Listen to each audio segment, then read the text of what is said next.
अस्सलाम वालेकुम। वालेकुम अस्सलाम। क्या हाल मेरी भैन, ठीक हो? अल्हम्दुलिल्लाह शुक्र जी मेरी भैन, और सुनाओ, तुसीं तां ठीक ने? अल्लाह शुक्र अल्लाह पाक। ते तुसां फोन कीता सी सानू, वीडियो वेखी सी तुसां कोई?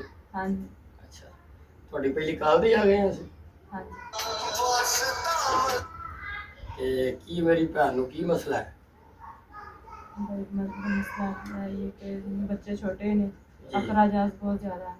ठीक है। बच्चियां ने पढ़ दिया ने, बच्चे छोटे छोटे ने भेजने हैं, ये कोई एक हिसाब किताब नहीं है, शुगर ब्लड प्रेशर नहीं है। बच्चियां मेरी भैन दियां किन्नियां ने? दो बच्चियां हैं। दो बच्चियां ने, पढ़दियां ने दोवें बच्चियां? दोवें बच्चियां पढ़ रही हैं। ठीक है। ते मेरी भैन बच्चे किन्ने ने? दो बच्चे हैं।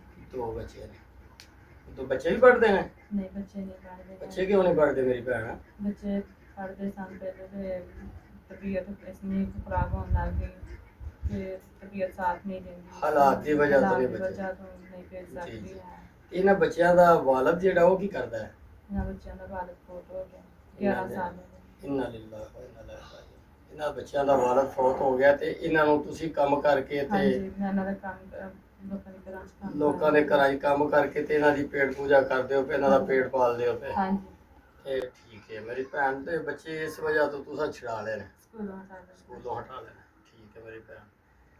ਤੇ ਮੇਰੀ ਭੈਣ, ਬੱਚੀਆਂ ਕਿੰਨਵੀਂ ਕਿੰਨਵੀਂ 'ਚ ਪੜ੍ਹਦੀਆਂ ਨੇ ਤੁਹਾਡੀਆਂ? कभी बच्चे अपनी स्टार्ट की छोटी छोटी। ਠੀਕ ਹੈ। ਇਹਨਾਂ ਦੀ ਜੀ ਦੋ ਬੱਚੀਆਂ ਨੇ ਤੇ ਦੋ ਬੇਟੇ ਨੇ। ਬੇਟੀਆਂ ਮਾਸ਼ਾਅੱਲਾ ਪੜ੍ਹਦੀਆਂ ਨੇ ਪਈਆਂ, ਬੇਟੀਆਂ ਨੂੰ ਪੜ੍ਹਾਉਣ ਡਏ ਨੇ, ਤੇ ਬੇਟਿਆਂ ਨੂੰ ਨਹੀਂ ਪੜ੍ਹਾਉਂਦੇ ਪਏ ਹਾਲਾਤ ਦੀ ਵਜ੍ਹਾ ਤੋਂ ਕਿ ਬੱਚੇ ਛੋਟੇ ਛੋਟੇ ਨੇ ਤੇ ਉਹਨਾਂ ਨੂੰ ਕੰਮ ਕਰਨ ਵਾਸਤੇ ਘੱਲਦੇ ਨੇ ਪਏ। ਤੇ ਮਾਲਕ ਪਰਵਰਦੀਗਾਰ ਇਹਨਾਂ ਤੇ ਆਪਣੀ ਰਹਿਮਤ ਕਰੇ, ਆਪਣਾ ਕਰਮ ਕਰੇ, ਆਪਣਾ ਫਜ਼ਲ ਕਰੇ। ਅੱਲਾਹ ਪਾਕ ਕਿਸੇ ਨੂੰ ਵੀ ਕਿਸੇ ਦਾ ਮੁਹਤਾਜ ਨਾ ਕਰੇ। ਇਹਨਾਂ ਦੇ ਜਿਹੜੇ ਮੀਆਂ ਨੇ ਉਹ ਅੱਲਾ ਦੀ ਰਜ਼ਾ ਨਾਲ ਫੌਤ ਹੋ ਗਏ ਨੇ, ਤੇ ਸਾਨੂੰ ਇਹਨਾਂ ਫੋਨ ਕੀਤਾ ਸੀ, ਅਸੀਂ ਇਹਨਾਂ ਤੱਕ ਆਏ ਹਾਂ, ਇਹਨਾਂ ਤੱਕ ਪਹੁੰਚੇ ਹਾਂ। ਇਹਨਾਂ ਦਾ ਹਾਲ ਅਸਾਂ ਵੀ ਸੁਣਿਆ ਤੇ ਤੁਸਾਂ ਵੀ ਸੁਣ ਲਿਆ।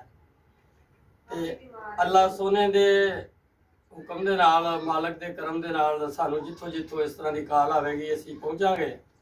ਤੇ ਤੁਸੀਂ ਜਿਹੜੇ ਉਹ ਮੇਰੇ ਭਾਈ ਕਹਿੰਦੇ ਹੋ ਕਿ ਅੱਲਾ ਪਾਕ ਨੇ ਤੁਹਾਨੂੰ ਪੈਸੇ ਨਾਲ ਨਵਾਜ਼ੇ ਹੈ, ਤੇ ਇਸ ਤਰ੍ਹਾਂ ਦੇ ਘਰਾਂ ਦੀ ਖਿਦਮਤ ਕਰਿਆ ਕਰੋ ਯਾਰ। ਜਿਸ ਤਰ੍ਹਾਂ ਮੈਂ ਟੁਰਿਆ ਵਾਂ ਤੁਸੀਂ ਵੀ ਟੁਰੋ। ਸਾਡੇ ਇੱਕ ਦੇ ਟੁਰਨ ਨਾਲ ਕਿਸੇ ਇੱਕ ਘਰ ਦੀ ਇੱਕ ਦਿਨ ਦੀ ਵੀ ਹਾਂਡੀ ਪੱਕ ਜੇ ਨਾ ਯਾਰ, ਇੱਕ ਦਿਨ ਦੀ ਵੀ ਹਾਂਡੀ ਪੱਕ ਜੇ ਤੇ ਅੱਲਾ ਦੀ ਕਿਸਮ ਹੈ, ਮੇਰਾ ਈਮਾਨ ਹੈ ਕਿ ਦਿਲ ਨੂੰ ਬੜਾ ਸਕੂਨ ਲੱਭਦਾ। ਤੇ ਮਾਲਕ ਕਰਮ ਕਰੇ, ਅੱਲਾ ਆਪਣੀ ਰਹਿਮਤ ਕਰੇ, ਅੱਲਾ ਆਪਣਾ ਫਜ਼ਲ ਕਰੇ। ਮੇਰੀ ਭੈਣ, ਅਸੀਂ ਆਪਣੀ ਭੈਣ ਦੀ ਖਿਦਮਤ ਕਰਨੇ ਆ, ਅਸੀਂ ਜਿੰਨੇ ਜੋਗੇ ਆਵਾਂ। ਤੇ ਇਹਨਾਂ ਵੀਰਾਂ ਤੇ ਭਰਾਵਾਂ ਅੱਗੇ ਵੀ ਰਿਕੁਐਸਟ ਕਰਨੇ ਆ, ਦਰਖਾਸਤ ਕਰਨੇ ਆ ਕਿ ਤੁਸੀਂ ਜਿਹੜਾ ਨਾ ਇਹਨਾਂ ਦੀ ਖਿਦਮਤ ਕਰੋ, ਇਹਨਾਂ ਦੇ ਨਾਲ ਚੱਲੋ। ਇਹਨਾਂ ਦੇ ਘਰ ਦੇ ਹਾਲਾਤ ਨੇ, ਜ਼ਰਾ ਕੋ ਮੇਰਾ ਕੈਮਰਾਮੈਨ ਤੁਹਾਨੂੰ ਵਿਖਾਉਂਦਾ ਹੈ, ਜ਼ਰਾ ਕੋ ਵਿਖਾਓ ਜੀ ਇਹਨਾਂ ਦੇ ਘਰ ਦੇ ਹਾਲਾਤ ਜਿਹੜੇ ਨੇ। ਇਹਨਾਂ ਦੇ ਘਰ ਪਾਣੀ ਦੇ, ਇਹਨਾਂ ਦਾ ਨਿਜ਼ਾਮ ਜਿਹੜਾ ਹੈ ਉਹ ਦਰਮ ਬਰਮ ਹੋਇਆ ਹੈ। ਤੇ ਦੁਆ ਹੈ ਮਾਲਕ ਪਰਵਰਦੀਗਾਰ ਅੱਗੇ ਕਿ ਅੱਲਾ ਸਭ ਤੇ ਆਪਣੀ ਰਹਿਮਤ ਕਰੇ, ਸਭ ਤੇ ਆਪਣਾ ਫਜ਼ਲ ਕਰੇ, ਸਾਰਿਆਂ ਨੂੰ ਮਾਲਕ ਆਪਣੇ ਇੱਜ਼ੋ ਈਮਾਨ 'ਚ ਰੱਖੇ। ਲੋ ਜੀ, ਮੈਂ ਆਪਣੀ ਭੈਣ ਦੀ ਖਿਦਮਤ ਕਰਨਾ ਵਾ।